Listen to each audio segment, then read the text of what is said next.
auditores de la Radio Portales, una vez más aquí reviviendo la historia, que esperamos, digamos, que sea un programa que le esté entregando estas pildoritas que nosotros en el primer programa dijimos que queríamos respecto de situaciones históricas que no necesariamente son del común conocimiento, digamos, de todas las personas. Así que estupendo, digamos, me siento muy entusiasmado con esto y bueno, le doy mi saludo también a mi compañero de labores, Patricio Herrera. ¿Qué tal, Patricio? Gusto saludarte. Gusto mío, querido almirante. Disculpen el ladrido de mis perros, pero es mi servicio de seguridad aquí en mi casa. Bueno, en primer lugar, saludar a todos nuestros radioescuchas, porque hoy día es el Día de la Independencia de Chile, 12 de febrero. Es una fecha bien discutida que trajo situaciones, discusiones, etcétera, etcétera, pero ahí está, 12 de febrero de 1818, si es que vale la pena recordarlo. Algún día haremos un programita especial donde les expliquemos bien, con detalle, qué sé yo, y por qué finalmente celebramos el 18 de septiembre de 1810, 8 años antes. Es muy interesante todo el proceso que ocurrió entre el 10 y el 18. Bueno, saludar a toda nuestra gente que nos está siguiendo y estoy muy contento porque nos han comunicado a nosotros, al almirante y a mí, que hay jóvenes que se están interesando en este programa y eso a nosotros nos anima mucho. No porque no nos interesen las personas de nuestra generación, pero nosotros los de esta generación, disculpen la redundancia, vamos a pasar. Y son ustedes, los jóvenes, los que van a recibir este testimonio de amor, de cariño, de dedicación, de investigación y difusión de nuestra historia patria. Así es que muy feliz de contar una audiencia amplia. Adelante, almirante. Exactamente. Fíjate que cuando a fines del año pasado nos propusieron hacer este programa, indudablemente que sentí que era, primero, un reconocimiento a lo que hacemos, digamos, como Academia de Historia, y segundo, un desafío importante. O sea, qué mejor, tal como dices tú, qué mejor que dejar a las generaciones que vienen elementos importantes, herramientas, conocimientos. A la larga, digamos, es la raíz que va a permitir que ellos después continúen, digamos, con esta senda. Cuando uno en su seno familiar, y esto, gracias a Dios, mis hijos me lo han reconocido, me dicen, papá, no piensen en dejarnos cosas materiales, lo que tú has trabajado allá, disfrútenlo con la mamá. Ustedes ya nos dieron lo más importante, la educación y los valores. Así que, bueno, mira, retomando el tema, efectivamente lo que tú dices, 12 de febrero, al cumplirse un año de la batalla de Chacabuco, se proclama, ¿no es cierto?, y jura la independencia, de la cual hay un cuadro muy bonito. Y yo me acuerdo en su oportunidad mandé una carta al diario porque me encontré en Argentina caminando por la avenida 9 de julio y yo les decía, oye, pero usted es extraordinario, celebran el 9 de julio y el 25 de mayo, y nosotros solamente el 18 de septiembre. Y bueno, también me dediqué a averiguar un poco, hay razones, razones, digamos, que en realidad, bueno, pesaron en su tiempo y ya generaron, digamos, una costumbre, porque una de las razones era que esto, el 12 de febrero, siempre ocurría en tiempos, digamos, de vacaciones, de verano, todo el mundo quería estar fuera, digamos, de obligaciones, pero resulta que si fuera por eso, oye, tendríamos que obviar el 20 de enero, el Día del Roto Chileno, la batalla, un montón de situaciones, digamos, que se dan entre enero y febrero. Entonces, yo creo, digamos, que ojalá podamos un poquito darle mayor relevancia y mayor realce a esta fecha. ¿Qué te parece, Patricio? Sí, pues yo creo que perfectamente lo podemos hacer igual que nuestros hermanos argentinos, que no tienen ningún problema en señalar el día de la instalación de la primera Junta Nacional de Gobierno, que en nuestro caso es el 18 de septiembre de 1810, pero también el día en que se proclama la independencia de Chile, que es el 12 de febrero, 8 años después. O sea, no veo la dificultad. Concuerdo contigo que hay publicaciones, hay diarios de la época, porque me dediqué a investigar esta fecha, diarios de la época que dicen, lamentamos, qué sé yo, que esta fecha se celebre en el verano, porque los colegios no están los profesores, las Fuerzas Armadas están permiso, entonces todo se hace más deslucido. Pero hay otros que hablan de que el 18 de septiembre era una fecha que ensalzaba mucho la figura de Bernardo Higgins. Entonces, que por eso había algunos que querían insistir en Chacabuco, porque al final Chacabuco también apareció Higgins. Entonces, hay un montón de discusión al respecto, incluso el lugar donde fue filmado. Concepción dice fue aquí, Talcahuano dice fue acá, Talca dice fue acá. Talca tiene hasta hay una especie de estatua donde está O'Higgins filmando la independencia, una estatua que está en la puerta de la municipalidad, tamaño 1:1, uno se puede sacar fotos al lado de Don Concepción Bernardo. tiene la Plaza de la Independencia. Y Concepción tiene el brazo exactamente, y dice la piedra, aquí se firmó la independencia de Chile. Entonces hay toda una discusión que todavía se sostiene, pero que perfectamente, como tú dices, podríamos celebrar las dos fechas. Yo por lo menos hoy día la celebro. 12 de febrero yo estoy de fiesta. Así que un rato más me voy a comer mi empanada y mi vaso de vino tinto. Y no por algo, aunque no nos pusimos de acuerdo, pero lo estamos vistiendo de rojo, ¿ah? Rojo, gran color de nuestra bandera, ¿no es cierto? Exactamente. Ensalzando la sangre derramada por todos los que hicieron posible que nosotros nos liberáramos. Exactamente. Bueno, oye, continuemos, digamos, avanzando. Cerremos un poco el periodo de Bulnes, un periodo, digamos, que en realidad tuvo bastante importancia y sacamos a colación de que afortunadamente durante ese decenio, digamos, no tuvo mayores conflictos bélicos. Pero fíjate que a fines, quiero sacar, digamos, un hecho importante. A fines del decenio se produce la fiebre del oro en California. ¿Y por qué lo saco a colación? Porque eso generó algunas cosas importantes. Primero, esa fiebre contagió mucho, no solamente aquí en Chile, contagió a todo el mundo, venían de Europa, de diferentes partes. Y bueno, aquí se produjo, digamos, una falta de mano de obra tremenda. No solamente en las actividades portuarias o en la incapacidad de tener tripulaciones adecuadas, sino que además también en la minería, en la agricultura, etc. Todo el mundo quería, digamos, hacerse de la riqueza, digamos, que estaban allá. Pero por otro lado, en la superpoblación que se produjo allá en el área de California generó, digamos, un crecimiento de la demanda que como hizo, digamos, que la gran mayoría de los que estaban fuera de la costa del Pacífico tuvieran que pasar por Valparaíso. Valparaíso tuvo un despertar tremendo, digamos, tuvo una importancia tremenda en ese aspecto. Y eso conllevó, digamos, a que actividades aduaneras, actividades, digamos, de comercio, qué sé yo, también crecieran. Así que en ese aspecto yo creo, digamos, que esto no quiero dejarlo, digamos, pasarlo por alto. Es algo que ocurrió fuera, digamos, de nuestro contexto, pero sí tuvo, digamos, un impacto tremendo. Ahora, de todo el mundo, digamos, que se desplazó para allá, no todos tuvieron la misma suerte. Y lamentablemente mucha gente, digamos, que no tuvo esa suerte, después no tenía cómo volver, ¿verdad? Claro. Así que algunos murieron allá. Sí. Algunos murieron y acá la gente los buscaba desesperado. San Francisco era un pueblito de este porte y llegó a tener 22.000 habitantes. Sí. Que fue una, bueno, fiebre. Y ahí una cosa anecdótica para nuestros escuchas, aparece una figura de un chileno que podría no ser chileno, que tal vez era argentino, pero la cosa es que está entre mito y realidad, que es don Joaquín Murieta. Joaquín Murieta es una historia muy interesante del que habría sido un chileno que se fue por la fiebre del oro, pero que allá se transformó, digamos, en un líder para los hispanos, un líder heroico, pero para los norteamericanos, un bandido. Provocó bastante revuelta allá en Inglaterra, hasta que finalmente los Rangers, que era una especie de policía americana, dicen que lo capturaron, que le cortaron la cabeza, que lo pusieron en un frasco con alcohol y que le hicieron pasearse diciendo que era Joaquín Murieta. Este Joaquín Murieta después da pie y origina la leyenda del zorro en España, porque es un personaje sacado de la historia de Joaquín Murieta.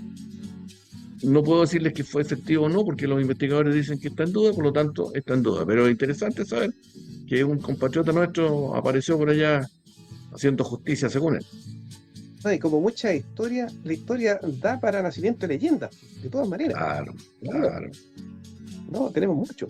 Oye, bueno, mira, después de Bulnes, le sucede a Bulnes Manuel Montt. Y Manuel Montt, durante el gobierno de Bulnes, tuvo una actuación muy destacada porque fue ministro durante mucho tiempo. Y fue el que firmó en 1845 la ley de colonización, que permitió, digamos, ¿no es cierto?, el desplazamiento de Vicente Pérez Rosales, a qué sé yo, a Alemania, sobre todo, digamos, alemanes, que se instalaron después en el sur. Eso hizo, y fíjate que justamente el 12 de febrero de 1853 se funda Puerto Montt. Lo venía escuchando hoy día en un programa muy bueno que tiene, bueno, no es la radio Portal, la radio Bio Bio, pero es día a día hacemos historia. ¿Ah? Ahí escuché y me acordé, digamos, que se había fundado Puerto Montt. Y bueno, resulta que esta colonización, fíjate que hay que hacerle un reconocimiento a la gente, a los colonos que se instalaron allá, porque estudiando un poco los reconocimientos que se hicieron de esa zona, hay muchas expediciones británicas que fueron pagadas por la corona británica y también por las sociedades importantes de historia y geografía que habían allá. Describían esa zona como zonas pero tremendamente inhóspitas y de muy difícil poblamiento. Decían que toda la vegetación que observaban en esa zona, digamos, de Valdivia, Puerto Montt, Chiloé, eran como verdaderas esponjas de agua. Así que, entendiendo, digamos, que los que se fueron a instalar allá tuvieron que partir desarrollando su propio hábitat. Entonces, es un tremendo reconocimiento. Y yo trataba de recordarme, fíjate que, bueno, esas colonias alemanas, bueno, le entregaron sus descendientes, digamos, a la Marina, porque hay muchos apellidos, digamos, que después fueron incorporándose, digamos, me acuerdo, digamos, de Erker, Westermayer, Ebner, Buch, Ludger, y así un montón de otros más. ¿Ah? Exactamente.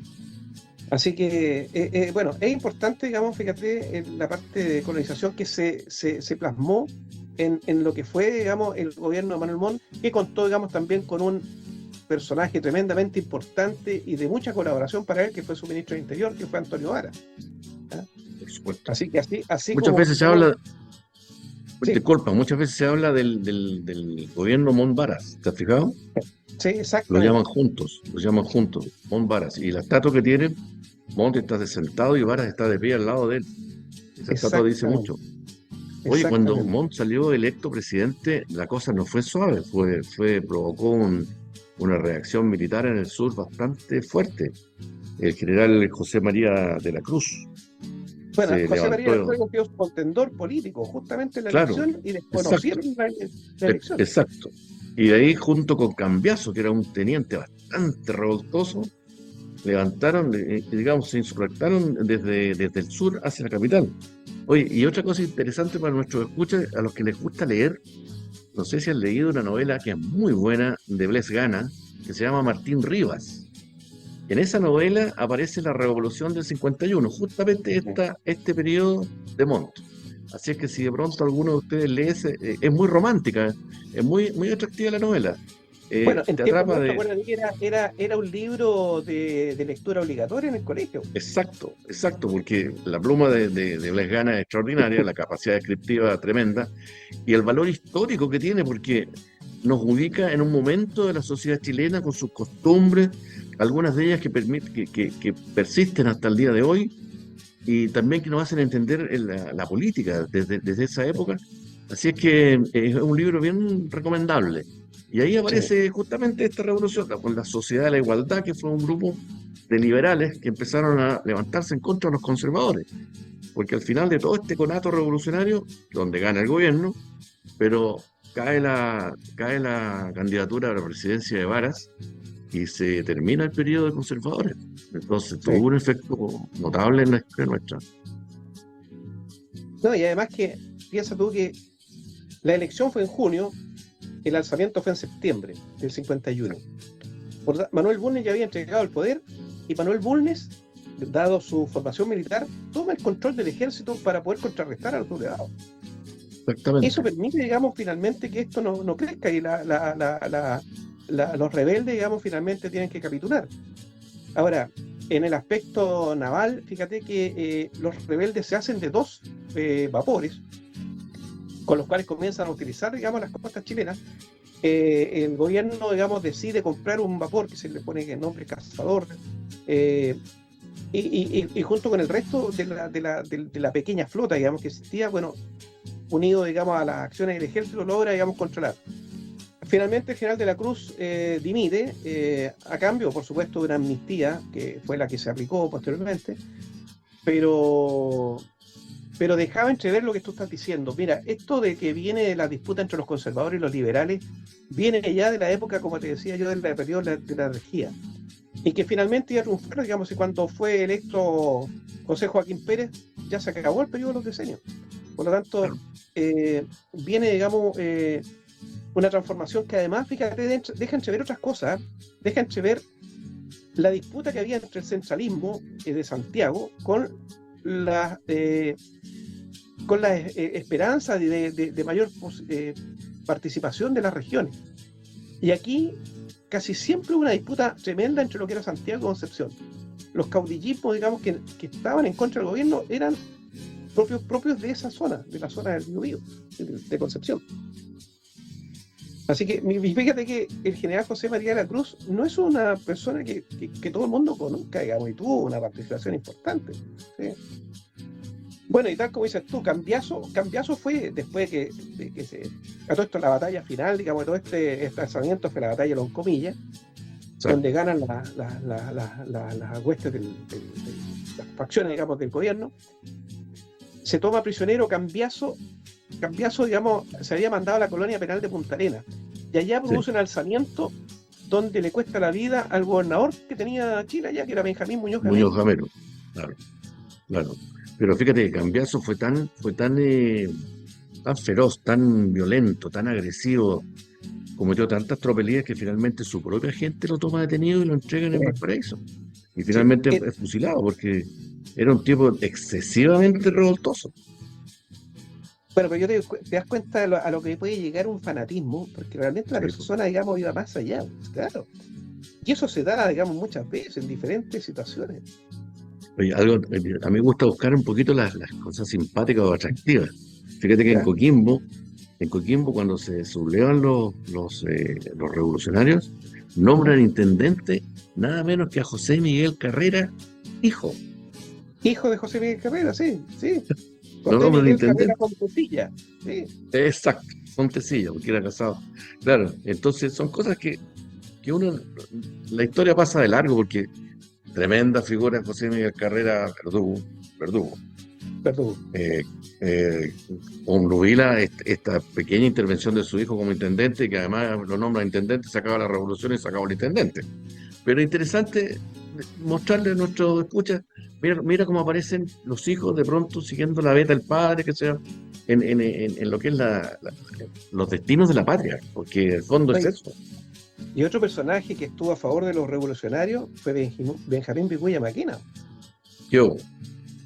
Exactamente, con bastante movimiento, o sea, porque tenía un peso importante por su formación intelectual, digamos. Entonces, bueno, ahora, gracias Maquena, a Dios, ¿tú te recuerdas? Vicuña Maquena hizo un discurso muy notable, no sé si fue cuando se trajeron los restos de Prat, o la inauguración del monumento, pero en Vicuña Maquena recuerdo que hizo un discurso que fue muy aplaudido y bastante recordado por la historia, por la profundidad del discurso. No recuerdo el discurso, sí, pero sí sé, digamos, que tiene el libro Las Dos Esmeraldas, que la corporación reeditó, y que muestra el valor de su pluma. O sea, es un personaje... Él entiendo que fue candidato, fíjate, también a la presidencia en algún momento. Creo que parece que perdió con Aníbal Pinto, por esa época puede haber sido, o Federico Errázuriz, pero tuvo una participación importante, tanto en el aspecto político como en el aspecto intelectual y de la literatura. Bueno, oye, yo tengo un ejemplar de la primera edición de Las Dos Esmeraldas de Vicuña Maquena. 1858. Por ahí la tengo, un día se los voy a mostrar a nuestros escuchas, para tratar de contagiarlos de ese amor a los libros. Con esto de la tablet y las bibliotecas que están en magnético, que yo aplaudo eso. Pero que nuestros jóvenes no pierdan ese gusto de abrir un libro y sentir el aroma del papel, la tinta, por años guardada ahí, que está llena de vida, y que va a usar nuestra imaginación para recuperar la historia, hacerla tomar forma y vida de nuevo en cada cual que se inquieta por leer. Voy a tenerlo un día a la mano, se los voy a mostrar para que disfruten aquellos que son amantes de los libros. Fíjate que, bueno, tenemos pendiente. Sé que hemos hablado de esto de crear un WhatsApp. Lo vamos a hacer y rápido. Sí. Ojalá que para la próxima ya la tengamos. Correcto. Porque me gustaría, digamos, ir complementando este programa con algunas reuniones. Podemos perfectamente decir, tal día nos juntamos a la entrada del Museo Marítimo Nacional. Mostrarle el Museo Marítimo Nacional. Llevarlo. Claro, exactamente, y llevarlo al archivo histórico que tiene la Marina y también. Después, oye, no sé cuántos conocerán los buques, pero podemos tocarle llamada a la entrada del bolo.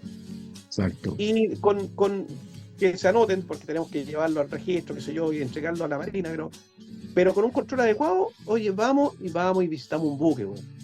Y hacemos pequeñas, que esto no sea solamente cosa, digamos, de escuchar sobre la historia, sino que además puedan un poco empaparse mirando aquellas cosas que han sido parte, digamos, de la misma historia nuestra.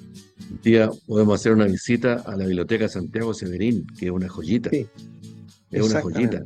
Podemos llevarlos de repente al Club Naval de Valparaíso, donde hay una colección pictográfica maravillosa con cuadros de Somers, Scales y muchos europeos de fuste, notables.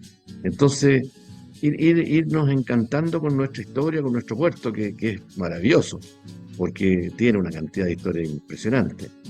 Una cosa que se me está escapando, que durante toda esta revolución de este año, de pronto el gobierno no logra atrapar a los revolucionarios y estaba surto en la bahía un almirante inglés, almirante Moresby.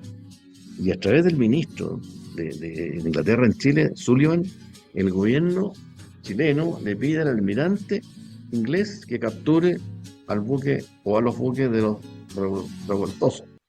Sí. Cosa que el almirante accede por una figura jurídica que inventaron entre ellos para justificar la intervención de Inglaterra en un problema interno de Chile.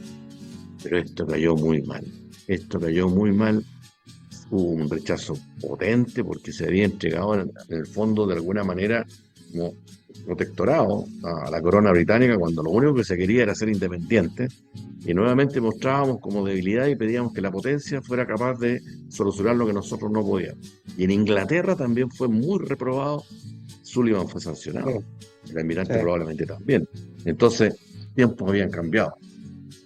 Estos viejos almirantes, este ministro que venían de épocas pretéritas, creyeron que todavía se podían hacer, pero ya el pueblo, el gobierno y la oposición de la época seguramente dijeron cómo es posible que nosotros no seamos capaces de solucionar nuestros problemas. Y bueno, y más adelante vamos a conversar de la guerra contra España, que ese es un temazo. Sí, de todas maneras. Oye, otra cosa importante, fíjate que, bueno, cuando Higgins decretó la libertad de comercio, evidentemente que cambió notoriamente, hubo mucho más movimiento, qué sé yo. La aduana, que tenía su edificio en Santiago, se instala, digamos, en Valparaíso. Las mercancías eran custodiadas en diferentes almacenes, pero pequeños almacenes. Por lo tanto, ya en el gobierno de Bulnes, qué sé yo, entre Prieto y Bulnes, digamos, se construyen los primeros almacenes fiscales.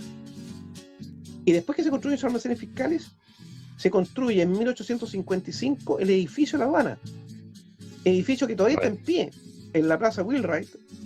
Y uno de los edificios, digamos, que tiene Valparaíso más antiguos, y que es muy bonito, una maravilla realmente. Fíjate que es el edificio más antiguo de Valparaíso que está funcionando, sigue funcionando como aduana. Todavía tiene labores aduaneras, tiene oficinas, tiene gente que está trabajando.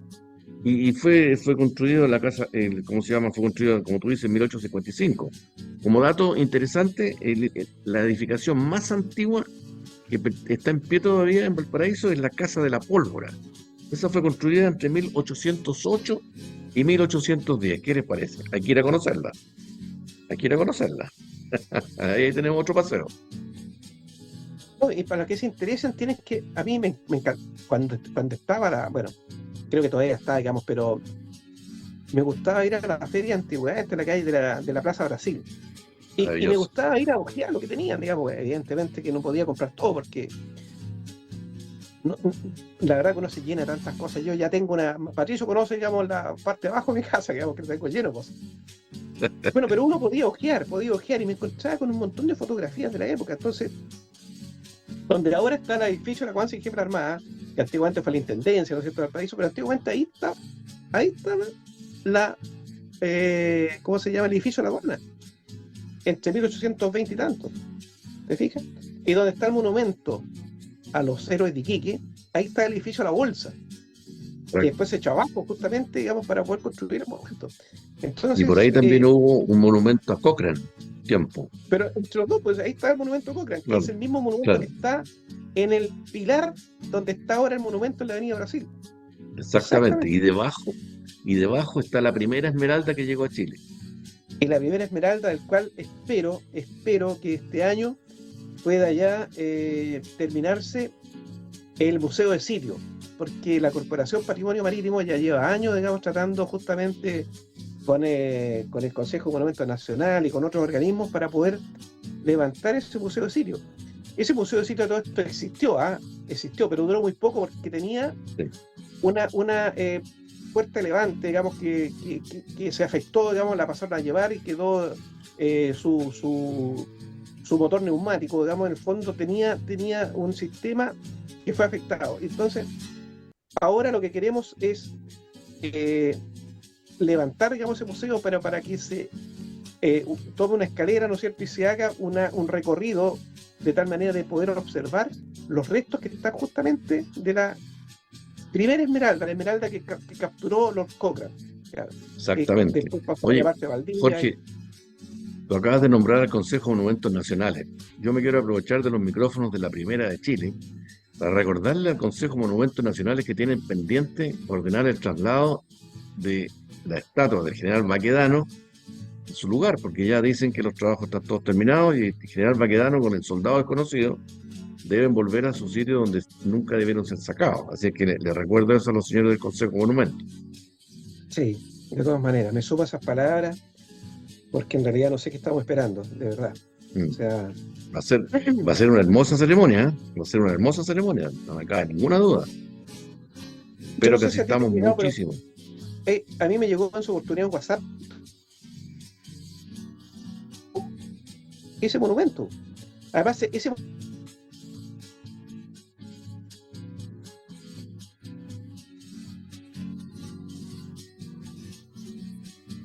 creo, digamos, que en realidad aquellas producciones de nuestros propios artistas no podemos dejarlas, digamos, que estén en este momento. Está en el Museo Histórico Militar, es verdad, pero ese general Baquedano representa a un hombre, digamos, que encarna lo mejor del chileno. Exactamente. Oye, Jorge, estamos en la hora y se ha congelado 2 veces la señal. No sé si será porque ya estamos en la hora. Sí, nos están quedando un poquito. Bueno, mira, teníamos considerado hablar sobre la guerra contra España, la vamos a tener que dejar para el próximo programa. Sí, muy interesante pero eso.